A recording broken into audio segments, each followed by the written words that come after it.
Hi friends, welcome to எஸ்மா சமையல். இன்றைக்கி நம்ம வீடியோவில் என்ன பார்க்க போகிறோம்னா ரவா லட்டு தாங்க செய்ய போகிறோம். இது கூட தேங்காய் துருவல் சேர்த்து செய்ய போகிற டேஸ்ட்டு அட்டகாசமாக இருக்கும். எப்படி செய்யலான்னு பார்க்கலாம். அதுக்கு முன்னாடி நீங்கள் இது வரைக்கும் நம்ம சேனலை சப்ஸ்கிரைப் பண்ணலைன்னா சப்ஸ்கிரைப் பண்ணி பக்கத்தில் இருக்க பெல் ஐக்கானை கிளிக் பண்ணி ஆல் கொடுத்துருங்க.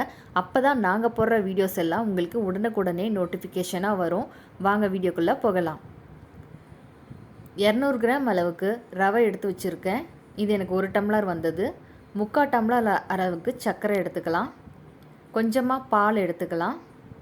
3 டேபிள் ஸ்பூன் தேங்காய் துருவல், 10 முந்திரி உடச்சி வச்சுருக்கேன். 3 ஏலக்காயை சர்க்கரையோடு சேர்த்து பொடி பண்ணி எடுத்துக்கலாம். கொஞ்சமாக நெய் எடுத்துக்கலாம். இப்போது வானிலையில் அடுப்பை வச்சு 2 டேபிள் ஸ்பூன் நெய் ஊற்றிக்கலாம். நெய் நல்லா காஞ்சி வரட்டும். நெய் காஞ்சதுக்கப்புறமா உடச்ச முந்திரிகளை சேர்த்துக்கிறேன். இது நல்லா கோல்டன் கலர் வர வரைக்கும் சிம்மில் வச்சு வணக்கி கொடுங்க.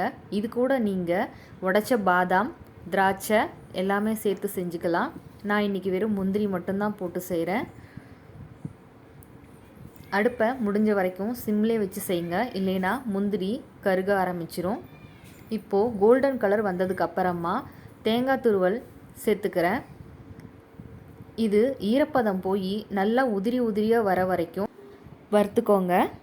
இது நெய்யிலே நல்லா வறுபட்டு வாசம் சூப்பராக வரும்.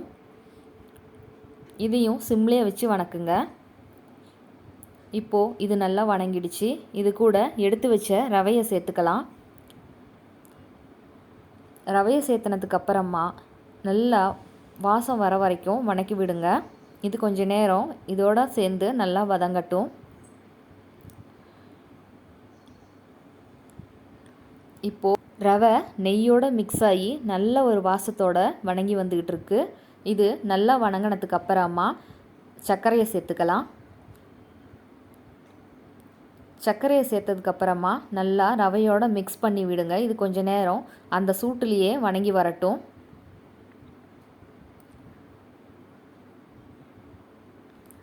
கொஞ்ச நேரம் சர்க்கரை நல்லா சூட்டில் கரைய ஆரம்பித்ததுக்கப்புறமா இது கூட எடுத்து வச்ச பாலை கொஞ்சமாக தெளித்து விட்டுக்கோங்க. நீங்கள் பாலுக்கு பதிலாக தண்ணியும் சேர்த்துக்கலாம்.